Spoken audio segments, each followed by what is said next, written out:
Bienvenue à notre podcast Le 1% dédié aux révolutionnaires qui changent la donne. Nous discuterons avec des entrepreneurs, novateurs, des dirigeants et des penseurs qui ont réussi à établir des entreprises et des solutions qui améliorent le monde. De retour dans le podcast Le 1%. Aujourd'hui, je suis avec Uriel Bigot, un entrepreneur dans l'immobilier, quelqu'un que j'apprécie énormément, très inspirant. Donc, je le répète, le 1%, c'est un podcast qui met en valeur les personnes, les créateurs qui dominent leur marché. Aujourd'hui, je suis avec Uriel Bigot. Uriel Bigot, présente-toi. Qui es-tu? Écoute, merci Anthony. Merci. Écoute, je vais partager un peu mon histoire. On a le temps, hein? On a quoi? On a 2 heures. Écoute. Ouais. Uriel Bigot, originaire du Bénin, 229, Cotonou. Mes 2 parents sont originaires du Bénin. Ils se sont rencontrés quand ils étaient en Belgique. Ils étudiaient en médecine. Du coup, j'ai grandi toute ma petite enfance en Belgique avant de rentrer au Bénin.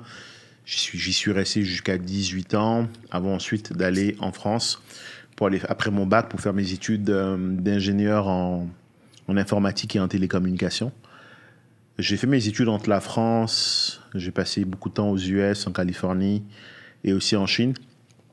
J'ai eu mon diplôme en 2008. J'ai travaillé pendant 4 ans à la Défense en tant que consultant en technologie de l'information et en stratégie d'entreprise.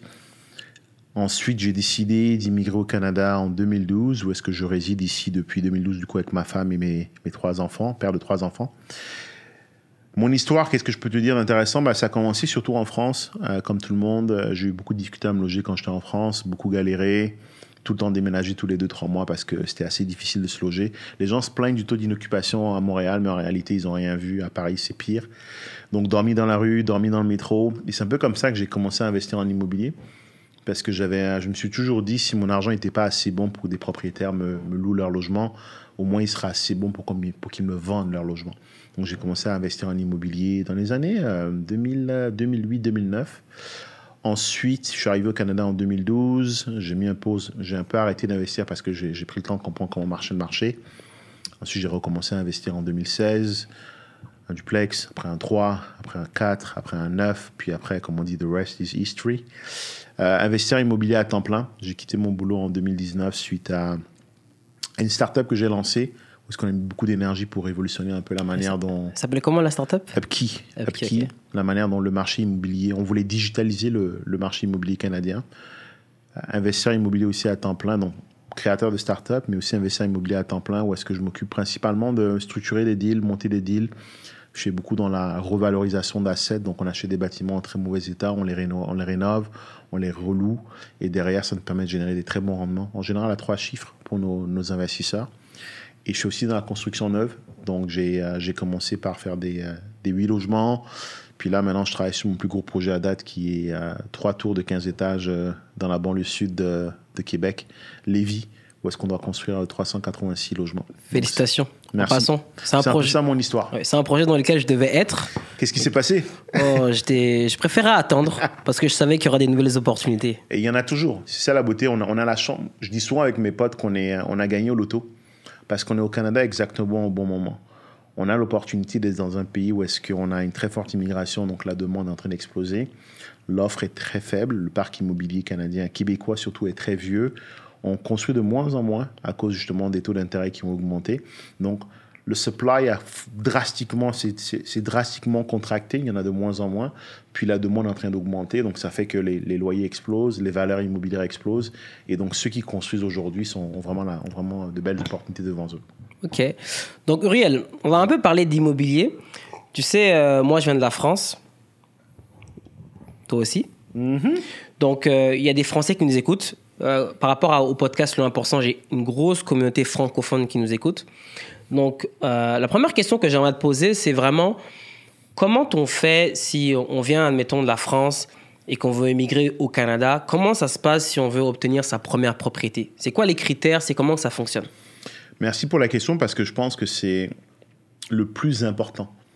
Je suis là où je suis parce que j'ai bien réussi ma première acquisition. J'ai fait des erreurs que j'enseigne aujourd'hui à travers la fabrique. Si je partage mes erreurs pour que d'autres personnes ne les fassent pas, excuse-moi. Mais je dirais que la première acquisition, c'est le plus important. c'est vraiment ce qui va te permettre de créer un peu une sorte de tremplin qui va te permettre de faire d'autres acquisitions après. Ultimement, quand tu es nouvel arrivant au Canada, il y a une loi qui est passée récemment qui interdit aux non-Canadiens d'acheter de l'immobilier. Donc, si tu n'es pas Canadien, si tu n'es pas résident permanent, si tu n'es pas un Indien au sens de la loi, tu n'as pas le droit d'acheter du résidentiel, donc de 1 à 4 logements. La beauté, c'est qu'il y a exactement, par rapport à l'instant où est-ce qu'on tourne ce podcast, il y a exactement une semaine, le ministre de l'Habitation a sorti une nouvelle loi qui autorise maintenant, en plus de ce que je viens de citer, les résidents temporaires à acheter aussi. Ils peuvent acheter maintenant du résidentiel. Donc, grosso modo, si tu rentres dans ces catégories-là, c'est-à-dire que tu es résident temporaire, résident permanent, donc résident temporaire avec un permis de travail, résident permanent ou bien canadien, il n'y a rien qui t'empêche d'acheter au Canada. Ce que tu dois faire, c'est vraiment t'assurer de respecter ce que j'appelle l'ABC de l'immobilier. Le A, c'est l'apport, donc il te faut avoir un apport ou une mise de fonds. On a des stratégies très alternatives pour te permettre d'aller en chercher à travers toujours la fabrique. Le deuxième élément qu'il te faut, c'est le B, donc le bureau de crédit. Il faut que tu aies un score de crédit de 680 et plus. 650, ça passe, mais c'est un peu touchy. Je te dirais vraiment idéalement 680 et plus. Et le troisième élément, c'est ce que j'appelle le C, donc c'est la capacité d'emprunt. Il faut que tu aies un revenu qui te permet d'aller chercher un certain nombre de propriétés. Je m'explique. Grosso modo, si tu fais, par exemple, 100 000 de revenus annuels, tu vas pouvoir aller chercher une propriété.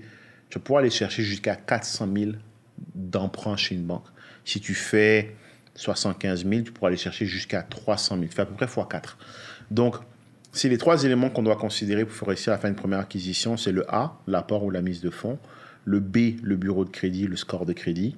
Et le C, la capacité d'emprunt. Une fois que tu as tout ça, il faut que tu définisses clairement ce que tu veux acheter, où tu veux l'acheter et comment tu l'achètes. On n'aurait pas assez d'un seul podcast pour passer à travers, mais ce que je dirais, c'est comme l'un des principes, l'un des préceptes de l'immobilier, c'est vraiment location. Choisis un bon endroit. Mais en plus de ça, par rapport au Canada, au Québec surtout, tu dois choisir aussi ce que j'appelle un bien à fort potentiel. Pourquoi à fort potentiel? C'est parce que c'est un bien que tu veux pouvoir en augmenter la valeur. C'est ce qu'on appelle forcer l'appréciation. Tu veux forcer le bien à gagner de la valeur parce que derrière, tu vas faire ce qu'on appelle du refinancement. Donc, tu vas aller rechercher de l'argent dans la propriété pour acheter autre chose. Pour ceux qui veulent se monter un parc immobilier ou même ceux qui veulent juste avoir un petit parc, peu importe ton ambition, quand tu achètes de l'immobilier au Canada, tu dois toujours te poser la question de savoir, est-ce que je suis en train d'acheter quelque chose que je peux booster afin de pouvoir repasser à la banque, retirer de l'argent de ce bâtiment-là et acheter autre chose. Booster, c'est par exemple, tu achètes un duplex qui a un sous-sol, tu rajoutes ton logement au sous-sol, tu crées un logement entier en entier. C'est ce que j'ai fait avec mon premier duplex. Et maintenant, tu as un triplex dont la valeur est passée de 500 000 à 1 million, par exemple. Et là, tu peux refinancer, récupérer du cash. Je vais un peu vite, mais c'est voulu. Non, tu récupères du cash et tu réinvestis derrière. Okay. Parce que, tu vois, contrairement à la France, en France, tu peux faire financer des biens à ce qu'on appelle du 110%. Donc, la banque te prête l'argent pour acheter le bâtiment. Elle te prête la mise de fonds. Elle te prête même les frais de notaire. D'accord? On appelle ça du 110%. Ici, tu n'auras pas ça. La banque te demandera toujours un peu de mise de fonds. On a des stratégies très, très alternatives pour te permettre d'aller la chercher. Mais la banque voudra quand même que tu mettes un peu d'argent de ta poche. Et là, ce qu'on doit faire, c'est vraiment... c'est ça vraiment qui est le premier élément que tu dois avoir. Dès que tu as ça, derrière, tu as un emploi stable, donc tu as une capacité d'emprunt, tu as un bon score de crédit, tu te lances, tu fais la recherche, mais tu t'assures vraiment de bien acheter la première propriété parce que c'est elle qui va te permettre derrière de faire d'autres acquisitions. Très intéressant. Uriel, vraiment dans l'immobilier, tu es arrivé à une autre étape et c'est vraiment intéressant. Maintenant, ce qui se passe, ce que je remarque, c'est qu'au côté de l'immigration, je veux dire de notre communauté, par exemple, on a souvent un peu de la difficulté ou ce challenge à faire notre premier achat immobilier.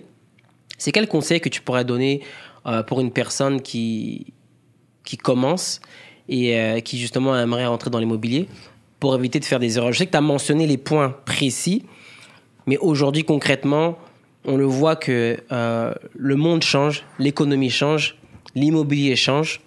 Sur les personnes qui nous écoutent actuellement, c'est sûr que si aujourd'hui tu voulais acheter une maison, contrairement à il y a 2 ans et à 3 ans, c'est pas la même chose.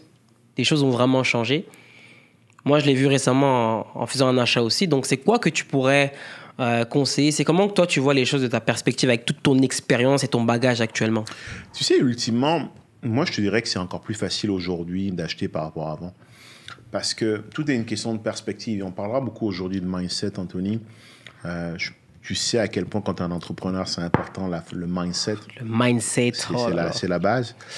Au fait, je trouve que c'est beaucoup plus facile d'entrer dans le marché aujourd'hui qu'avant.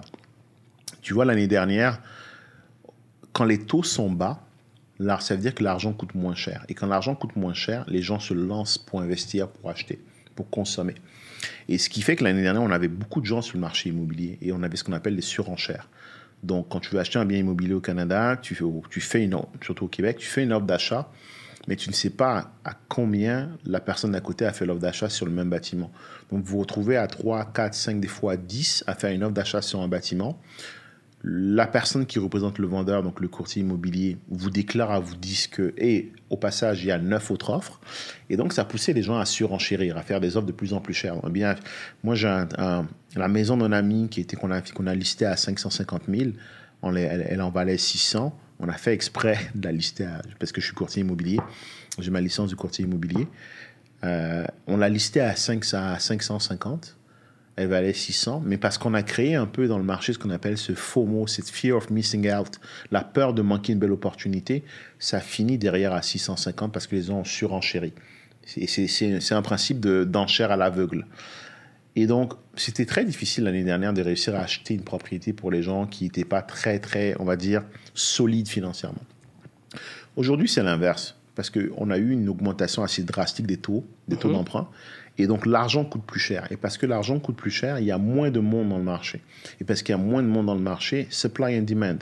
Il y a moins de compétition. Et parce qu'il y a moins de compétition, aujourd'hui, tu peux facilement négocier un bien à la baisse et aller chercher des prix intéressants.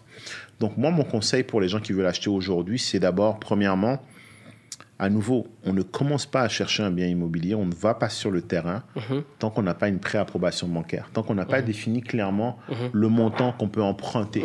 D'accord ? Ça, c'est la première étape. Une fois que tu as défini le montant que tu peux emprunter, moi, ce que je dirais, c'est surtout pour la première acquisition, les amis, ça vaut la peine d'investir pour se faire accompagner. Ce que je veux dire par là, et puis il y a plein d'organismes sur Internet qui accompagnent les gens. La Fabrique, mon organisation, on l'a créée pour ça. Mais je ne suis pas en train de faire de la promotion de l'organisation, on ne manque pas de clients loin de là. Mais c'est de dire que tu ne sais pas ce que tu ne sais pas. Les gens assument qu'ils peuvent investir en immobilier sans aller chercher les connaissances qui sont requises. Et les connaissances qui sont requises, tu peux soit les acquérir en te faisant accompagner par les gens qui ont l'expertise, qui sont déjà passés à travers tout ça, qui sont déjà passés à travers ce pain et qui vont pouvoir te partager leurs échecs pour que toi, tu ne les fasses pas. C'est ça, pour moi, la bonne façon de le faire. L'autre façon, c'est peut-être de t'auto-former en regardant des vidéos sur YouTube. Là, je vais faire un plugin, un shameless plug pour ma chaîne YouTube, donc Uriel Bigot sur YouTube. Pense à t'abonner. Ou en lisant des bouquins. Moi, j'ai commencé en lisant énormément de bouquins. Une série de bouquins que j'adore, c'est Bigger Pockets. C'est un groupe aux US ils ont une façon très pédagogique d'expliquer l'immobilier en Amérique du Nord. Commencez par lire des bouquins. Entourez-vous de gens qui font ce que vous voulez faire, allez dans les événements, rencontrer des gens, discuter avec des gens, puis il n'y a aucune honte à dire « Hey, je viens d'arriver, je suis débutant, je ne m'y connais pas, j'ai l'humilité de dire que je ne m'y connais pas, est-ce que tu auras un conseil pour moi ?» Et vous allez apprendre tellement des autres personnes que vous allez pouvoir derrière faire quelque chose de meilleur. C'est aussi simple que ça. Et c'est là ce que j'aime que tu dis, parce que il y a une nouvelle phrase que je vais vraiment insister, c'est quand tu as besoin d'aide, quand tu as une difficulté, demande de l'aide, demande des renseignements, il ne faut pas avoir peur. Et ça s'applique pour n'importe quel entrepreneur, n'importe quel niveau dans lequel tu es rendu. Et ça, je le dis parce que moi aussi, je suis arrivé à un certain niveau, puis des fois, il y a des choses que je ne sais pas. Aujourd'hui, je parle avec toi, tu es un expert dans l'immobilier, tu as un réseau, tu as des personnes autour de toi. Si aujourd'hui, j'ai besoin de quelque chose, mais que je ne le dis pas, comment je vais savoir ? Et c'est là qu'on parlait de mindset, qu'on parlait de mentalité. En tant qu'entrepreneur, il faut avoir cette mentalité que oui, on peut réaliser des affaires. Oui, on peut réaliser des exploits. Oui, on peut réaliser des beaux projets. Mais il y a un moment donné, et ça arrivera à tout le monde, que tu vas avoir besoin de l'aide pour aller à une autre étape où tu vas besoin d'avoir de conseils pour passer à un autre niveau. Et c'est à ce moment-là que ton réseau va faire la différence. On dit souvent en anglais, « Your network is your net worth ». Ça veut dire que ton réseau, c'est ta richesse.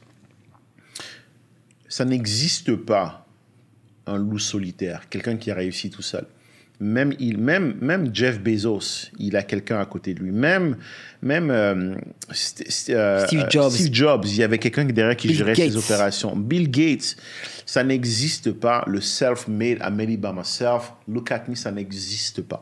Il y a Instagram, puis il y a la réalité. Dans la réalité, quand tu vois quelqu'un qui est devant, c'est qu'il y a une team derrière. Quelqu'un qui est capable d'implémenter, d'exécuter, de fédérer. Et toute la réussite, c'est forcément quelque chose de collectif. Mon but dans la vie, personnellement, c'est de constamment grandir. On parle de growth, de devenir une meilleure version de moi-même. La seule personne avec laquelle je suis en compétition, c'est la version d'Uriel de la veille. Il y a une phrase de Nipsey Hussle que j'adore, il paie à son âme. Stay in your lane. Je suis dans ma ligne, c'est la seule chose qui compte. Stay in your lane. Important. Ta seule compétition, c'est toi-même. Et une fois que tu as compris ça, derrière, tu es constamment en train de travailler à t'améliorer. Et pour t'améliorer, il faut que tu ailles chercher ce que tu n'as pas. On dit souvent que la sagesse, c'est le croisement de l'expérience et de la connaissance. La sagesse, c'est le croisement de l'expérience et de la connaissance. La connaissance, tu peux l'avoir partout, mais il faut que tu la demandes. Tu peux aller la chercher dans un bouquin, parfait. Tu peux aller la chercher chez Anthony. Tu peux aller la chercher chez Uriel que tu rencontres dans un événement. Mais derrière, ce qui va te manquer, en plus, ça, c'est l'expérience. Et comment tu fais pour l'expérience? Tu hustles. Tu l'as fait par toi-même, ou bien, en plus de la faire par toi-même, tu vas chercher l'expérience d'Anthony. Tu vas chercher l'expérience de Uriel. La réussite, c'est de constamment grandir. Et si tu veux réussir à investir en immobilier, acheter ta première propriété, lancer ton premier podcast ou ta première entreprise, ça a déjà été fait. Alors, pourquoi ne pas juste avoir l'humilité de dire, you know what, je m'y connais pas assez. Anthony, donne-moi un coup de main. Ouais. You know what, Uriel, j'ai jamais fait ça, j'ai des craintes. Et au passage, it's okay, c'est normal d'avoir peur, hein, au passage. Je m'y connais pas, j'ai un peu peur. Est-ce que tu peux m'aider? Si tu tends pas la main, en fait, c'est quoi que c'est Gretzky qui disait, Gretzky qui disait, ou c'est Michael Jordan, je pense, every shot you are not taking is a shot you are missing. Chaque tir au panier que tu ne prends pas, c'est un panier que tu rates. Si tu ne demandes pas, tu ne l'auras pas. Right? Matthieu 7,7, demandez, on vous donnera. C'est écrit dans la Bible. C'est des principes de base qui ont toujours existé. Si tu veux quelque chose, tu dois le demander. On te dira peut-être non, on te dira peut-être oui, mais si tu ne le demandes pas, c'est déjà un non. Donc, à la fin de la journée, c'est une question qui est très large, on a le temps, on va passer à travers, mais si tu veux réussir ta première acquisition, il faut que tu n'aies pas peur, faut que tu ne dois pas avoir peur de tendre la main. Premier point. Deuxièmement, tu dois t'entourer de gens. Là, on va parler d'entourage. C'est un point que je vais insister vraiment dans la conversation. Parce que l'entourage, c'est quelque chose de vraiment important. Puis aujourd'hui, on arrivait à certaines étapes, et je suis arrivé à certaines étapes où j'ai vu vraiment beaucoup de personnes qui sont passées, que j'ai vues. Et j'ai appris beaucoup de choses cette année avec l'entourage. Tu sais, quand tu commences à évoluer, il y a beaucoup de personnes qui, justement, te voient comme une personne responsable et qui comptent sur toi. Et je trouve que si, parfois, tu n'es pas en mesure d'être précis et clair dans la démarche, comment tu vas aider les gens, tu peux perdre énormément de personnes. Et je l'ai vécu et je l'ai vu durant ces 2 dernières années. Beaucoup de gens, quand ils te voient et que tu as bien évolué, que tu as grossi, ils veulent justement, ils s'attendent à quelque chose envers toi. Mais souvent, toi, quand tu es trop occupé, tu es dans beaucoup de choses, les visions, les pensées ne sont pas les mêmes. Parfois, ça crée des frustrations et c'est ça qui cause des séparations. Donc, moi, de mon côté, ce que j'aimerais dire, c'est que vraiment, au niveau de l'entourage, il faut toujours être clair quand tu agis ou que tu ramènes quelqu'un dans ton business ou dans ta vie de tous les jours. Maintenant, toi, Uriel, j'aimerais savoir comment, toi, au niveau de l'entourage, comment tu procèdes. Et je sais que dans ton entourage, tu as des investisseurs, tu as des personnes qui veulent rentrer dans ton business. Toutes ces personnes-là, comment tu fais pour gérer cet entourage-là pour que tout le monde soit heureux? J'essaie de me souvenir où est-ce que j'ai entendu cette phrase, où est-ce que le gars disait « Ma table à manger est très grande et je peux accueillir beaucoup de monde autour de ma table, mais je n'ai pas peur de manger seul. » La réalité, Anthony, c'est que le chemin qu'on a pris est un chemin où est-ce qu'on va être très souvent lonely. Ouais. Le chemin dans l'entrepreneuriat, c'est quelque chose de... we are made different. On est fait différemment, man. C'est juste une autre race humaine. C'est pas la même espèce. Et c'est souvent quelque chose parce que tu es souvent seul. Par contre, je sais aussi que bien qu'en étant seul dans les moments les plus sombres de ma vie, ce qui m'a toujours aidé, c'est les gens que j'ai autour de moi. C'est mon corps, le cœur des gens qui est autour de moi. Le premier, c'est la famille. Quand je parle de la famille, je parle de mon père. Ma mère. Je parle de ma mère. Oh, ma mère. Je parle de ma femme. Je parle de mes 3 enfants. C'est... Peu importe ce qui se passe, je sais qu'ils seront toujours à mes côtés pour me supporter dans tout ce que je fais. Que je fasse bien, que je fasse mal, ils seront là pour me dire on n'est pas des experts dans ton domaine, mais on pense que si, on pense que ça. Mais si tu as besoin d'une épaule, on sera toujours là. Il te faut cette fondation, il te faut cette base, il te faut ce stronghold où est-ce que tu sais que tu as des repères. C'est la famille. Derrière, j'ai mon deuxième cercle qui est pas... C'est à mi-chemin entre perso, parce que le premier cercle, c'est perso. Le deuxième cercle, c'est à mi-chemin entre perso et pro, puis le troisième cercle, c'est pro. Le deuxième cercle, c'est... Excuse-moi l'expression, c'est my motherfuckers. C'est mes gars sûrs. Je vais au combat avec eux any day. C'est pas des frères de sang, mais c'est plus que des frères de sang. C'est des gens où est-ce que je sais que s'il m'arrive de quoi, je leur donne la clé de ma maison, ils gèrent ma famille. C'est des gens, je sais qu'ils ont aucune mauvaise intention dans leur cœur. Tout ce qu'ils veulent, c'est me voir le plus haut possible. Et ce que je veux, c'est les voir le plus haut possible. T'as pas besoin de 20 personnes autour de toi, man. T'as besoin de 3-4 personnes. J'ai 3-4 personnes, pour être précis, j'en ai 2. Ou est-ce que c'est une confiance aveugle? Je sais que je peux prendre le téléphone en disant « Hey Harry, I think I fucked up. Je pense que j'ai déconné. Qu'est-ce que t'en penses? » Et il me donnera une heure juste. Je peux appeler « Eric, this shit is messed up, man. What do we do? » Et il me dira « Uriel, try this, try that. » Je prendrai ma décision moi-même, mais j'aurai toujours 2 ou 3 personnes autour de moi en qui j'ai 100% confiance, qui vont toujours me donner l'heure juste, qui ne sont pas avec moi pour mon argent, qui ne sont pas avec moi pour mes beaux yeux, mais qui veulent sincèrement ma réussite. Et ça, il faut que tu aies ça, man. Il faut que tu aies des gens comme ça autour de toi qui pleuvent, qu'il neige, qu'il vente, ils seront là à tes côtés. Ça, c'est super, super important. Et ce que tu dis, c'est fou. Moi, maintenant, dans le cercle que tu parles, moi, je suis quelqu'un de très famille. Et les gens le voient. Ma famille est très présente dans tout ce que j'entreprends, notamment ma mère. Ma mère est un gros poids dans tout ce que j'entreprends. Elle, c'est ma vraie mentor, là, quand je dis, parce que j'ai eu des mentors, j'ai eu des personnes, mais ma mère, c'est vraiment la personne qui a vraiment de l'expérience dans le business. Puis à chaque fois, bizarrement, quand elle va dire quelque chose, elle a toujours raison. Et ça, c'est fou. Tu sais, quand n'importe quel business que je vais faire, elle a toujours 1 pied ou 2 pieds d'avance. Je me suis cassé la gueule des fois. Des fois, je me suis fait mal. Il y a des affaires qui n'ont pas marché. Mais à la fin de la journée, elle a toujours raison. Et c'est là que je me rends compte que vraiment, la famille, il n'y a pas plus important que la famille dans le premier cercle. Quand tu parles de mère, ta femme, comme tu dis, mon épouse, que ce soit tes sœurs et des frères qui sont là. Donc, jamais oublier, parce qu'à la fin de la journée, quand tu auras un problème, on n'est pas tous parfaits. Non. Le business, ça fonctionne. Des fois, ça ne peut pas fonctionner. Comme on a dit, il y a le monde d'Instagram, tout est beau. Then there's the reality. Mais il y a la réalité, des fois, il y a des difficultés.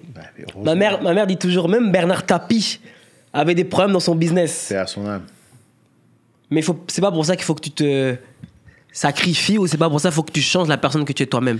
Non, puis c'est là où est-ce que tu vois, le premier cercle, c'est la famille. Le deuxième, c'est ces gars-là, tu as confiance à 200% à eux. Puis tu as le troisième cercle qui est un peu plus business. Ton mentor, ton directeur des opérations, ton directeur des finances, qui sont un peu comme la famille, mais tu sais que ces gens-là, vous êtes là parce que vous avez une mission commune. Right? Mais cette mission, si elle n'existe pas, vous ne serez pas ensemble. Alors que la famille ou les gars, tu sais, le deuxième cercle qui est vraiment tes potes durs, tes gars de confiance, que la mission soit là ou pas, que tu sois broke ou rich, ils seront là pour toi. Tu vois? Et je dis pas que ton mentor ne sera pas là pour toi si mais la réalité, c'est que si ton mentor que tu payes 30 000 par an, tu n'as pas de quoi le payer, il va dire, on avait une prestation ensemble, j'ai fait mon bout du chemin, tu n'as pas fait la tienne, right? Puis il n'y a rien de mal à ça, like, there's no hard feeling, il n'y a pas de rancœur, mais ça juste que dans ces 3 cercles-là, le premier, c'est ta famille, le deuxième, c'est ta famille, ta deuxième famille, et le troisième, bah, c'est ceux qui te supportent dans la mission que tu accomplis. Et je vais continuer dans ce mindset un peu noir. Quand tout va bien, tout le monde est avec toi. Tout le monde est là, tout le monde est beau avec toi, tout le monde est gentil avec toi. Mais dès lors que tu vas voir que ça ne fonctionne pas bien pour toi, pas bien pour ton business. Ma mère le répète tout le temps et me l'a toujours dit. Tu vas voir, c'est qu'il est vrai. Une phrase que j'adore, c'est que si tu n'as pas participé, si tu n'étais pas près de moi dans les moments les plus sombres, ne viens pas t'asseoir à mon banquet lorsque je réussis. Si tu n'as pas participé à mes heures les plus sombres, ne viens pas t'asseoir à mon banquet quand je réussis. La réalité, c'est que ce que j'adore, puis j'ai eu un moment très sombre l'année dernière. Parce que c'est là, raconte, tu peux un peu, pas sans trop détails. Bien sûr, j'ai quitté mon boulot en 2019.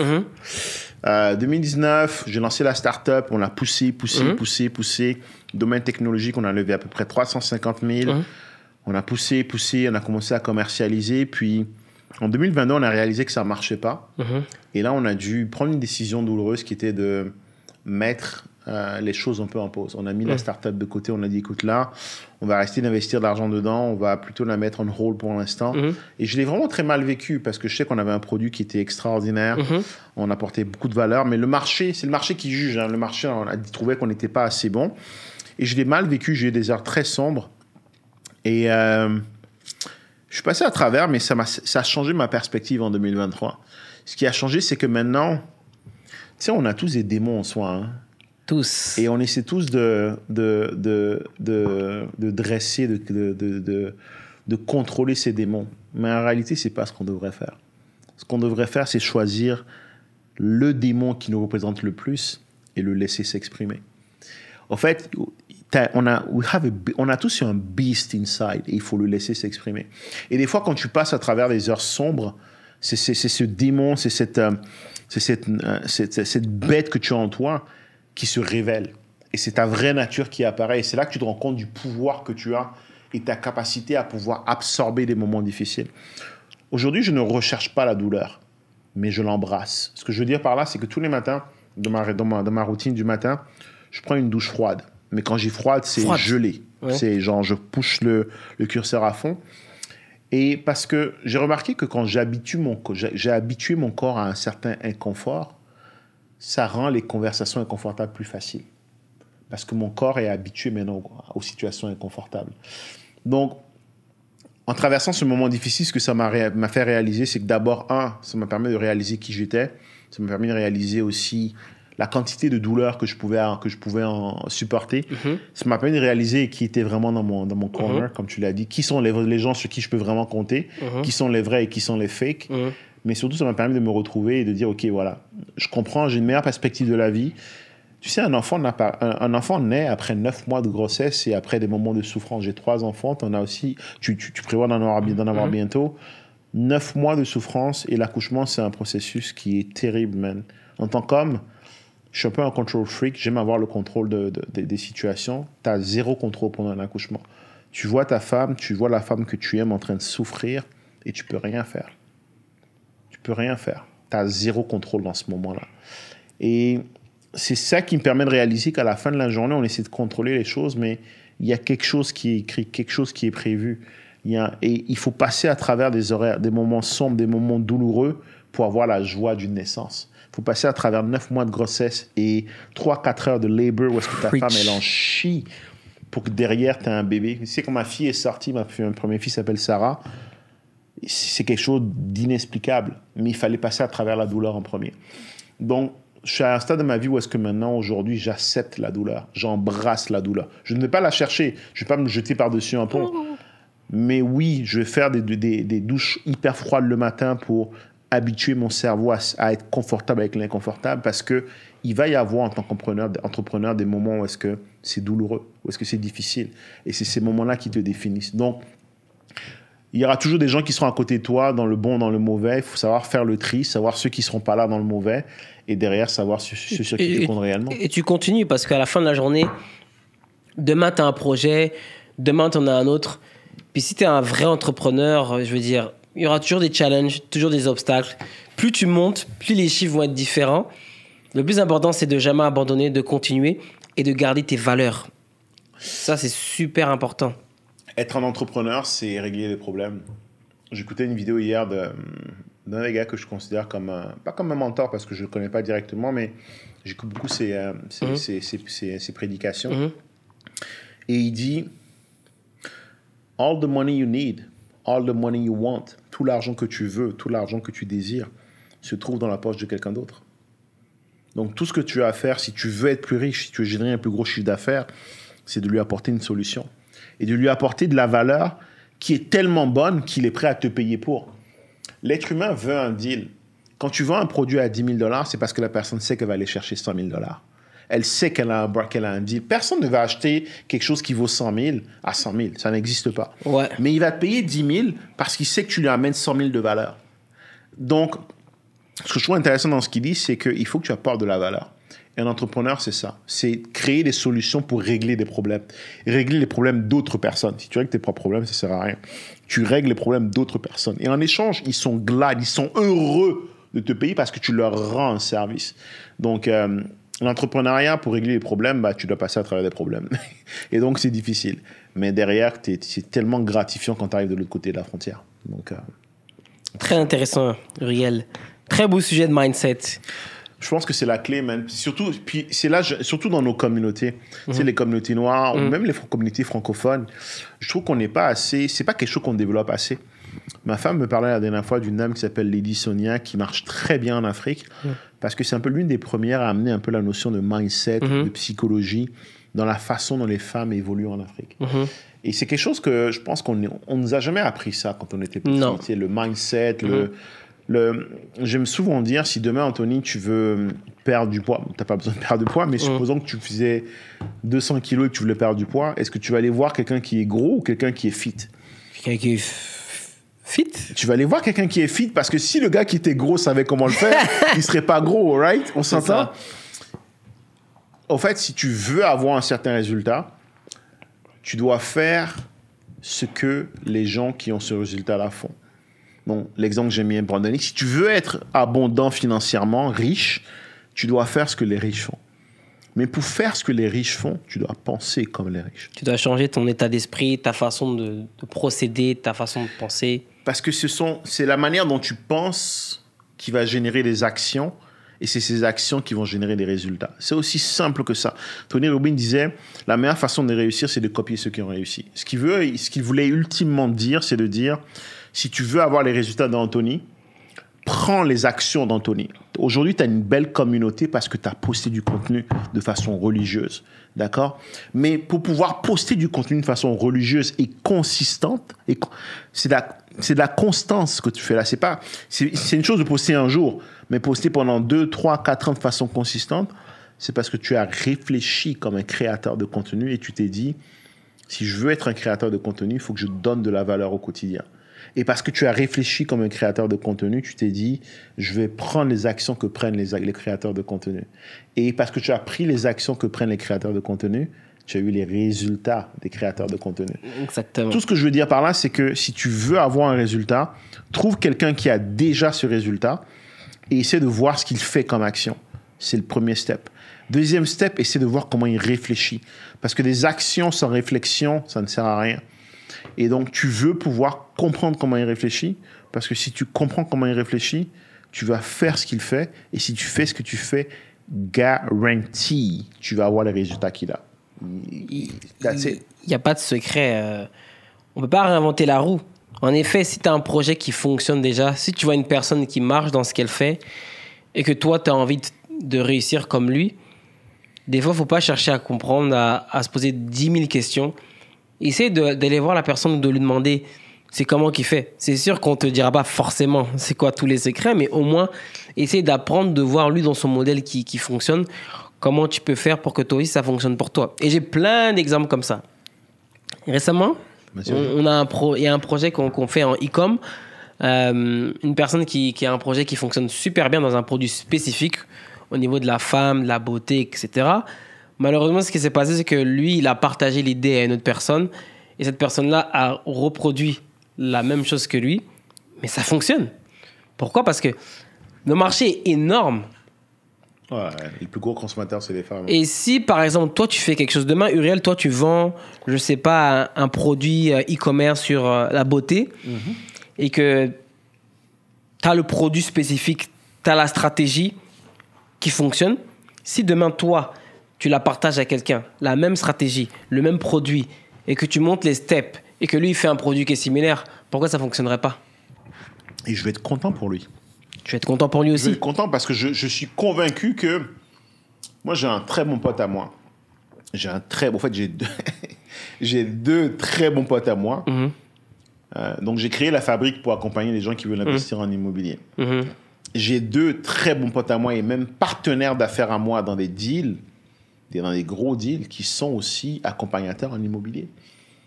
Et quand on se voit, on se cache rien, on se partage de l'information. Bien sûr, chacun a ses secrets de fabrication, mais on passe du temps ensemble, on travaille ensemble sur des deals. Pourquoi? Parce que je pense que le marché est assez grand pour tout le monde. Ouais. C'est ce qu'on appelle le mindset d'abondance. Tu sais, il y a des gens... Ah non. Moi, tu te rends compte, moi, j'ai des gens dans mon entourage. Ils savent que j'accompagne les gens en immobilier. Et ils font des projets immobiliers. Ils ne me disent pas qu'ils font des projets immobiliers. Pourquoi? Et honnêtement, ça ne me dérange pas. Mais je dis juste, dude, viens.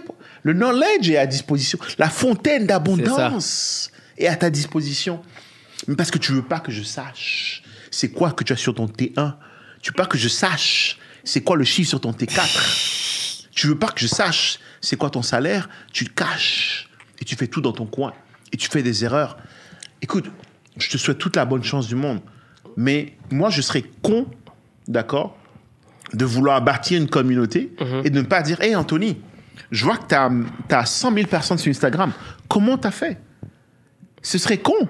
Tu as déjà 100 000 personnes sur Instagram. Moi, je pense que je dois avoir 1000 followers. Tu m'as dit la dernière fois, Uriel, ne dis plus ça en public. Tu m'as dit non, Uriel, dis plus ça en public. 1000 followers, ça n'existe pas. Mais je serais con de ne pas te poser la question. Et on a eu la conversation cette semaine. Je ne peux pas vouloir aller dans un domaine et savoir que j'ai quelqu'un que je connais qui est dans le domaine, pas l'appeler. Le problème de nos communautés, c'est qu'on est trop... on a trop d'orgueil. On n'a pas assez d'humilité. Trop d'orgueil. On n'a pas assez d'humilité. On est beaucoup dans le... Au Bénin, chez moi, on dit « ouais, c'est moi ». Ça n'existe pas, guys. Ça n'existe pas. Self-made millionaire is a hoax. C'est une fallacy. Ça n'existe pas, self-made. Ça n'existe pas. Tu ne peux pas être self-made. En fait, Elon Musk n'est pas Elon Musk par lui-même. Il a des directeurs d'opération derrière qui gèrent les différentes boîtes qu'il a. Donc, il faut vraiment qu'on change notre mentalité. Il faut s'ouvrir. Et tu as raison. Aujourd'hui, je sais que ta firme qui accompagne les investisseurs, la fabrique, vous avez énormément de potentiel, énormément de knowledge, énormément de réseau. Ça veut dire que n'importe qui aujourd'hui qui a besoin de financement, qui a besoin de mise de fonds, il peut l'avoir avec vous. Donc pourquoi moi, si j'ai investi tout mon argent, que ce soit dans l'immobilier, que ce soit dans des espaces créatifs, si j'ai besoin de financement, si j'ai besoin de cash, si j'ai besoin de souffler, si j'ai besoin d'expand, pourquoi je n'irais pas voir Uriel Bigot pour lui demander, écoute, aujourd'hui je suis arrivé à telle étape. Holla at your boy. Je vais arriver là. Et c'est ça la différence. Et c'est ça qui fait que certains vont réussir et certains ne vont pas réussir. Parce que 100%. Si tu penses que pour réussir, tu peux avancer.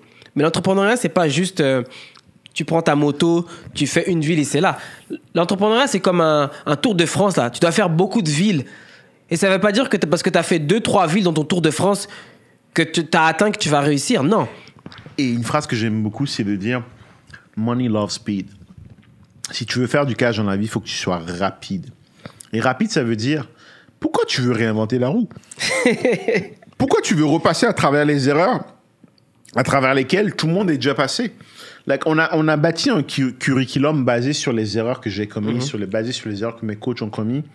Pourquoi tu veux réinventer tout par toi-même? La réponse, elle est simple. C'est parce que les gens ne comprennent pas que le temps, ça vaut beaucoup plus que l'argent. J'ai des gens qui disent « Ouais, mais non, je ne veux pas dépenser un 15 000 pour me faire accompagner. » OK, parfait. Si tu fais mal ta première acquisition, tu viens de t'empêcher l'opportunité d'acquérir un autre demi-million de patrimoine qui t'aurait fait gagner donc un demi-million. Est-ce que ça vaut la peine d'investir un 15 000 pour aller chercher un demi-million? Un investisseur te dira oui sans hésiter. Ouais. Mais les gens, en général, voient ça en se disant... Les gens regardent le coût. Tu sais, j'ai un exemple que j'ai beaucoup, c'est les gens regardent le taux. Ouais, les taux sont élevés, Uriel, je ne peux pas acheter. Je dis, OK, mais Je m'en fous si derrière je paye 10%, si derrière je vais l'investir pour aller faire 20%. On en a parlé tout à l'heure. Ouais. Tu m'as parlé de deal où est-ce que tu es en mesure de générer du x15, x20. Ouais. Je m'en fous que ça me coûte $10. L'exemple que je donnais, Anthony, regarde, on va faire un exercice, toi et moi. Si je te dis, Anthony, je veux que tu me donnes $500 pour cette bouteille, pratiquement vide. Tu vas me dire, réel, jamais de la vie. Toi, non, parce que je sais que tu comprends la logique. Monsieur Landa me dirait, non, jamais de la vie, je te donne $500. Mais si je te dis, je te garantis que cette bouteille, que si tu sors de cette salle, que tu peux la vendre à $10 000. Et si tu ne la vends pas à $10 000, je te rembourse. Je te rembourse. Est-ce que tu l'achètes? Je paye. Like, Je paye. no-brainer. Ouais. Ça vaut pas $10 000 une bouteille de champagne qu'on a sifflé entièrement en moins d'une demi-heure. Mais, toi, tu la regardes pas sous un angle. Cette bouteille de champagne va me coûter $500. Tu la regardes sous l'angle, ça va me rapporter $10 000. On est trop focus sur le coût, pas assez focus sur le rendement. Quand tu commences à shifter ta perspective et te dire, je me concentrer sur ce que ça me rapporte et non sur ce que ça me coûte, ça change la vie. Un des premiers bâtiments que j'ai acheté, c'était un bâtiment de 7 logements. Je l'ai acheté il était listé à 575 000. Puis pour ceux qui, on a toujours des haters qui nous suivent. Ouais. Pour ceux qui doutent, allez regarder. C'est dans le registre foncier. C'est au croisement de la rue Saint-Esprit et de la rue Galt, 12-23 rue Saint-Esprit. Le bâtiment est sorti. Il était affiché à 575. Il y a eu une dizaine d'offres. J'ai fait une offre à 625. Tu sais pourquoi? Pourquoi? Parce que c'est mon secteur d'investissement de prédilection. C'est une rue qui... Mon gestionnaire d'immeuble, ses bureaux sont en face. J'ai 3 bâtiments dans le même carré de rue. Et je savais que ce bâtiment-là, je pouvais en doubler la valeur. C'est un bâtiment que j'ai... Du coup, j'ai fait une offre à 625. J'ai dégagé tout le monde. Derrière, après que notre offre a été acceptée, bien sûr, je l'ai négocié à la baisse à 600 000.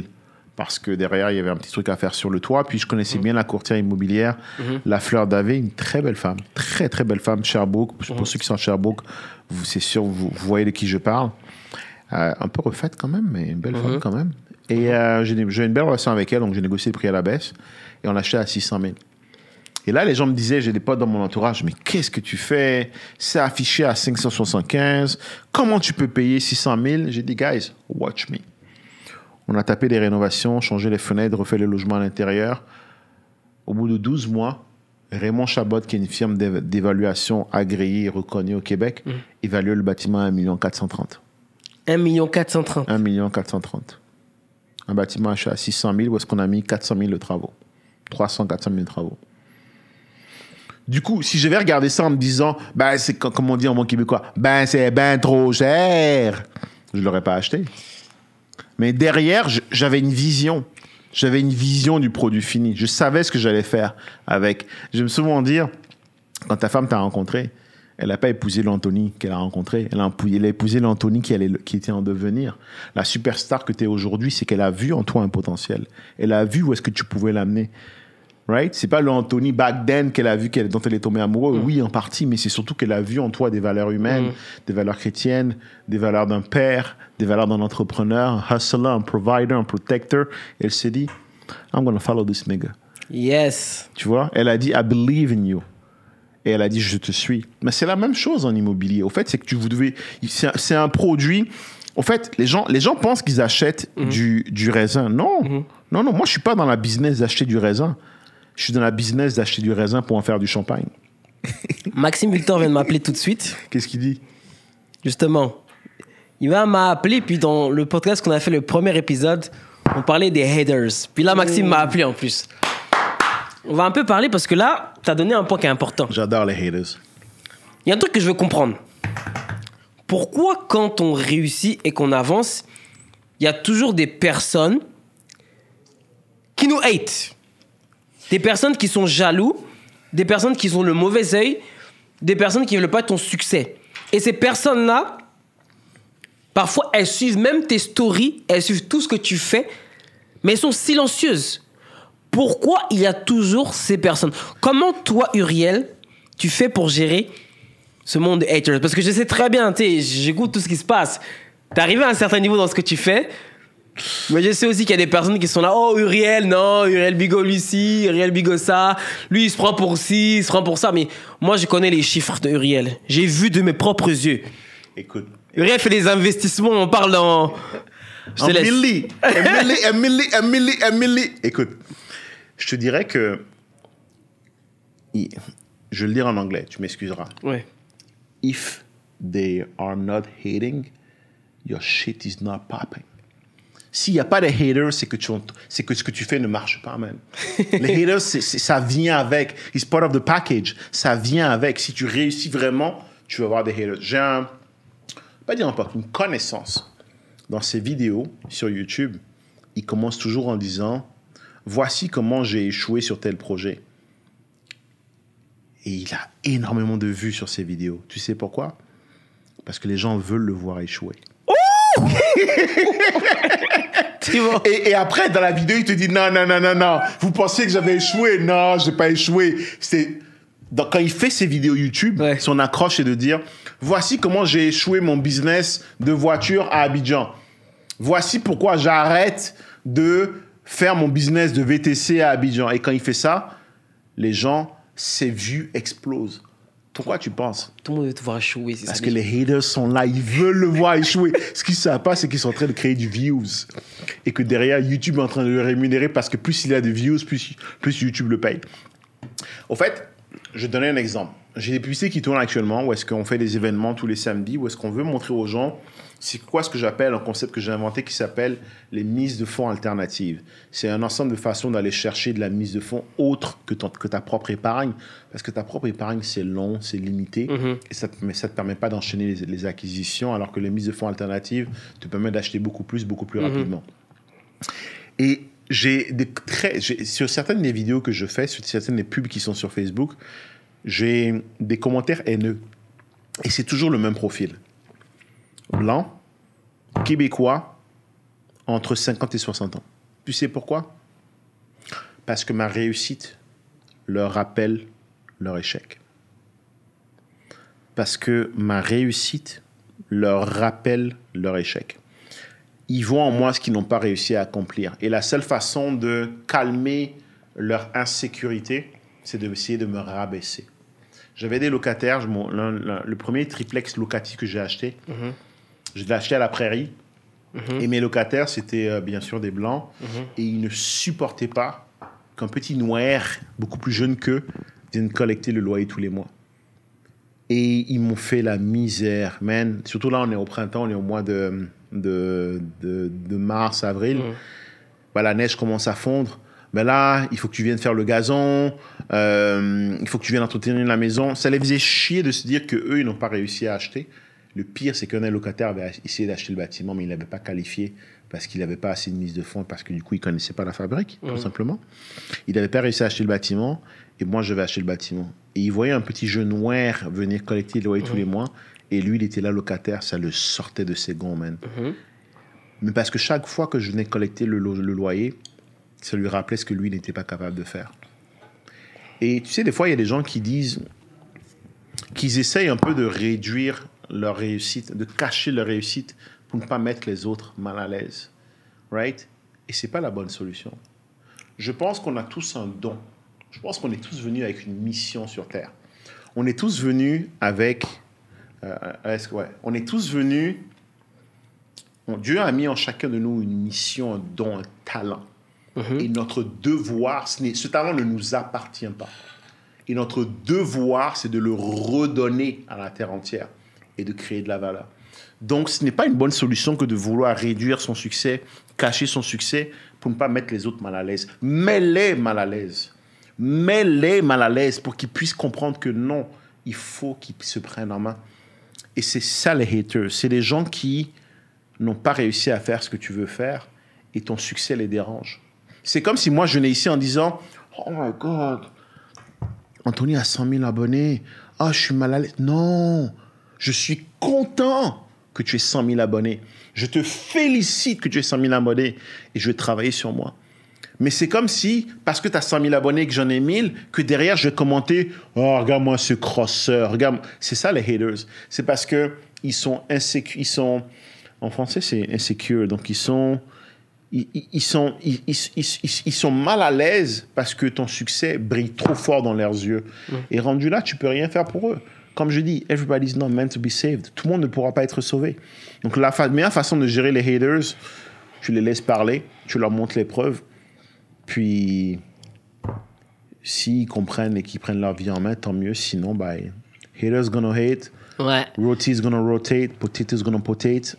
Puis le conseil que j'aimerais rajouter, c'est vraiment quand vous ajoutez des personnes dans votre vie, que ce soit des partenaires, des nouveaux collaborateurs, des investisseurs, des haters, peut-être des fois tu peux avoir des haters qui rentrent dans ta vie, soyez toujours clair dans ce que vous voulez entreprendre avec eux.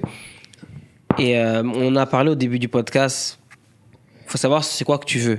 Je pense que le problème de l'être humain, c'est des fois de ne pas savoir exactement ce que tu veux, ce que tu as besoin. Quand tu es précis, tu es clair dans ce que tu veux, que tu ajoutes des nouveaux collaborateurs, des nouveaux partenaires dans ta vie, tout va être plus simple. Mais c'est souvent quand tu n'es pas clair que là, ça pose un problème. Et encore une fois, ce que j'aimerais rajouter aussi, c'est de savoir dire non.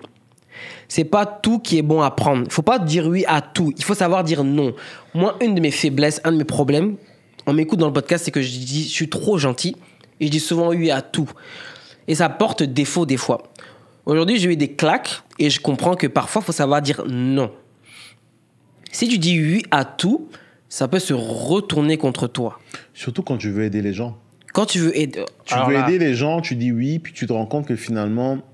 humainement, tu n'as pas la bande passante pour aider certaines personnes. Ouais. Et c'est là où est-ce que... Surtout que, tu sais, quand tu es un entrepreneur, tu dois être extrêmement... pragmatique. Protecteur de ton temps. Moi, ma currency, ma valeur la plus chère, c'est le temps. Si tu m'appelles, puis je le dis à tout le monde, si tu m'appelles entre 7h du matin et 14h, tu ne m'auras jamais au téléphone. Parce que c'est mon moment où est-ce que mon cerveau est le plus productif. Et je le garde pour moi. Je le garde pour mes business. Je le garde pour développer certaines affaires. Et donc, j'ai décidé de me mettre sur Do Not Disturb. Tu peux faire ce que tu veux. Tu ne m'auras jamais au téléphone à ces horaires-là. J'ai déjà eu, moi. J'ai déjà eu. J'ai oublié de l'activer, alors. Mais ce que je veux dire par là, c'est que il faut savoir dire non. Et garder ton space, ton espace pour toi-même. Et le challenge, c'est que des fois, quand tu veux dire oui à trop de choses, tu te retrouves à te diluer. Je te donne un exemple. J'ai ma licence de courtier immobilier. Mais je ne fais pas de courtage immobilier. Tu pourrais. Je pourrais. Mais j'ai décidé de ne pas faire de courtage immobilier. Pour plusieurs raisons. C'est un modèle d'affaires que j'aime pas trop. Au Québec, malheureusement, il y a trop de courtiers immobiliers qui donnent de leur temps sans être rémunérés pour, et j'estime que j'apporte trop de valeur pour donner gratuitement mon temps. Je le donne déjà dans une certaine mesure à travers mes vidéos gratuites, à travers mon contenu gratuit. Mais si tu dois me prendre en one-on-one, il faut que tu aies un big deal. You gotta mean something. Il faut que ce soit un gros deal. Considère-moi comme étant arrogant, peu importe, I don't care. Mais si je m'assois avec toi en one-on-one, c'est parce qu'on peut multiplier et créer des millions. Sinon, je ne le fais pas. You know, broke money don't make no money, right? Je suis chanceux alors. T'es dans le cercle. Mais juste pour te raconter une histoire, tu sais, quand on m'a parlé de toi, Uriel, il y avait énormément de personnes qui me disaient que Uriel, lui, c'est un gars qui fait des gros investissements, il n'est pas accessible, c'est compliqué. Ils m'ont fait peur, là, j'ai dit, oh. C'est voulu, man, c'est voulu. Et du coup, si c'est le matin, mais c'est parce que j'ai décidé de ne pas donner mon temps, de ne pas squander, de ne pas gâcher mon temps, de le concentrer sur ce qui est important. Je suis père de 3 enfants. J'ai une femme qui m'aime, dont je dois m'occuper. J'ai des parents dont je m'occupe. J'ai 7 business que je gère de front. Je ne peux pas me permettre de gaspiller du temps. Donc, l'après-midi, je prends mes coachings avec mes clients, je prends mes coaching calls, je gère mes investissements. Le matin, c'est le temps de qualité avec moi-même où est-ce que je suis vraiment focus. Puis moi, j'appelle ça les 3 F. La réussite, c'est simple. Petite parenthèse. Focus, faith, fuck them all. Ça veut dire, si tu veux réussir, il faut que tu sois focus, il faut que tu aies la foi et il faut que tu envoies chier tout le monde qui ne croit pas en toi. Focus, faith, fuck them all. Faire chier tous ceux qui croient pas en toi. Focus, faith, fuck them all. Triple F. Donc ça veut dire que si t'as des gens dans ton bar qui sont là, mais qui croient plus en toi, Fuck them all. c'est votre Fuck problème. them all. Like, c'est votre problème. I'm going to places. Je vais continuer ce que j'ai à faire. Je sais où je vais. Si vous Donc, n'êtes pas focus, faith, fuck them all. Right? C'est mon mojo. Maintenant, du coup, je me concentre sur ça et c'est ma façon, moi, de dire non. Parce que si tu dis pas non, tu te retrouves à faire plein de choses pour faire plaisir à tout le monde. Puis, Anthony, dans la réalité des faits, c'est que tu vas mal faire les choses. La raison pour laquelle je fais plus de courtage, c'est que j'ai remarqué que j'ai pas le temps d'aller sur le terrain et autre que mes propres deals. Du coup, j'ai des amis, par exemple, qui ont besoin d'un courtier immobilier. Je leur dis, écoute, en toute honnêteté, j'ai des courtiers avec lesquels je suis partenaire. Je préfère que tu ailles voir ces courtiers-là qui, eux, se décident de passer du temps sur le terrain pour que eux, derrière, aillent travailler avec toi sur le terrain. Mais moi, je n'irai pas avec toi sur le terrain parce que, first of all, mon temps vaut beaucoup plus que ça. Uriel. Puis, deuxièmement, je veux pas mal te servir. Uriel, parle-nous un peu de chiffres. Ma communauté aime les chiffres. Dans le 1% la podcast, les gens aiment les chiffres. Parle-nous de ton plus gros deal. Parle-nous en chiffres. Les gens aiment les chiffres. Parle-nous en chiffres. Quel est ton plus gros deal en termes de chiffres? Bon. Si tu peux. Parle-nous un peu de chiffres. Bien sûr. Ouais. Tu vois, je te disais que le plus gros chèque que j'ai reçu de ma vie, avant qu'on commence le podcast, je l'ai reçu cette semaine. C'est combien? 1 195 000. 1 195 000. OK. Libre de dette. Net. Libre de dette. OK. Net. OK. Donc, c'est un bâtiment qu'on a acheté à 1 120 000. 1 160 000. Un 11 logements à Sherbrooke. On a mis 500 000 de mise de fonds avec mes partenaires là-dessus. Et du coup, on avait une dette d'à peu près 700 000. D'accord. Après rénovation, ce 11 logements. Puis, ce que je dis là, tout est sur ma chaîne YouTube. Hein, pour aller le regarder. C'est un bâtiment qui a brûlé en plus derrière. Tout est sur ma chaîne YouTube. On l'a acheté à 1 100 000. Je vais arrondir à 1 200 000 pour simplifier les calculs. Avec le taxe de bienvenue, tout ça, on l'a acheté à 1 200 000. Et tu vois, là, on vient de mettre une nouvelle dette dessus. Donc, en fait, le bâtiment a été réévalué 6 mois plus tard à 2 400 000. Donc, on a doublé la valeur. Et on a une dette dessus de 1,9 million. Donc, on a refinancé, on allait chercher un chèque de 1,9 million. D'accord? Et on devait 1,2 million, moins 500, on devait 700 000.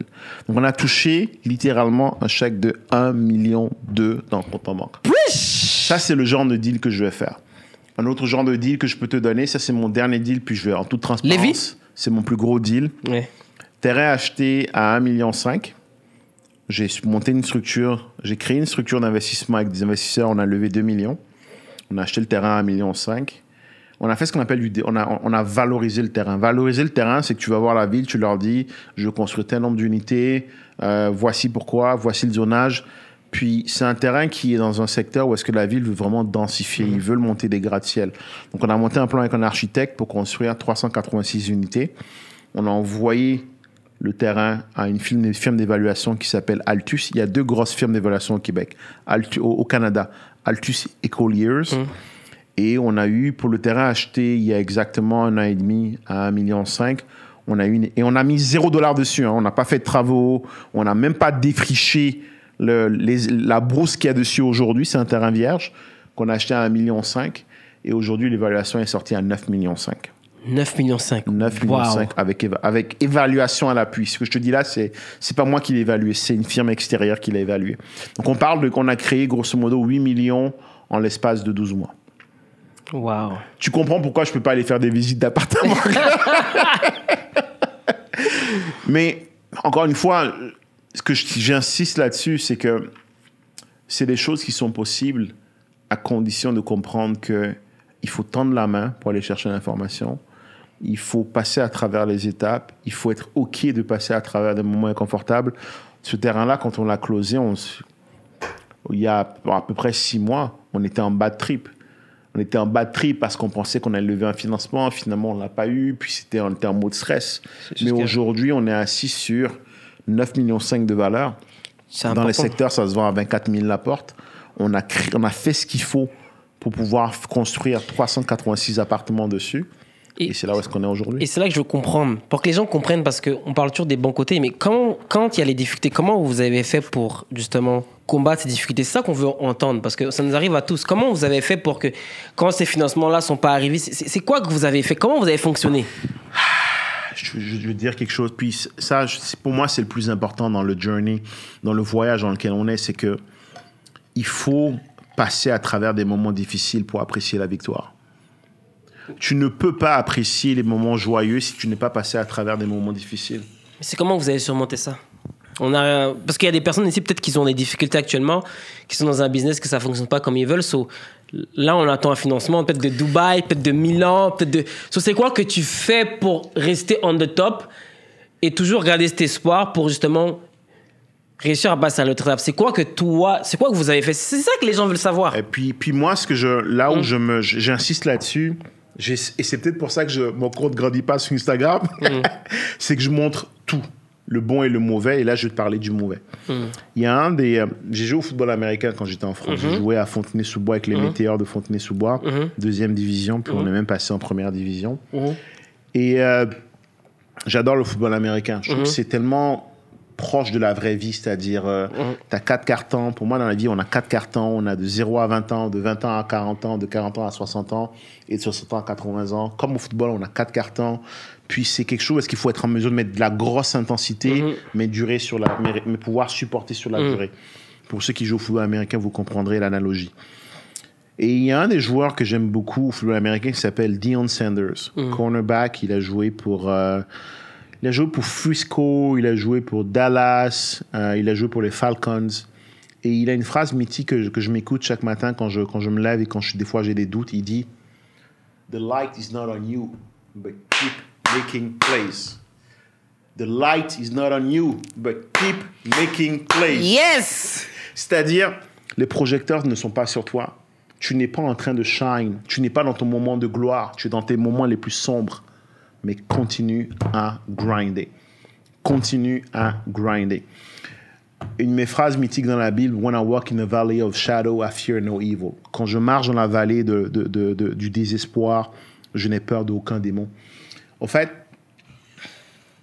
tout ce qui t'arrive arrive pour une raison. Toutes les difficultés que tu as sont là pour faire de toi un meilleur Anthony, un meilleur Uriel. Tu demandes à la vie de te donner de la sagesse. En fait, tu demandes à Dieu de te donner de la sagesse, il te donne des problèmes. Tu demandes à Dieu de te donner de l'amour, il te donne des gens à aimer. Tu demandes à Dieu de te donner du courage, il te donne des épreuves pour qu'à travers les épreuves, tu acquiers le courage. Quand tu changes ta perspective et tu arrêtes de regarder les problèmes comme des problèmes, mais plutôt comme des apporteurs de solutions, ta vie change. Le financement que tu n'as pas obtenu n'est pas là pour t'empêcher de réussir. Il est là pour te forcer à développer la capacité à aller chercher du financement. Yes! On a parlé avant le podcast, ouais.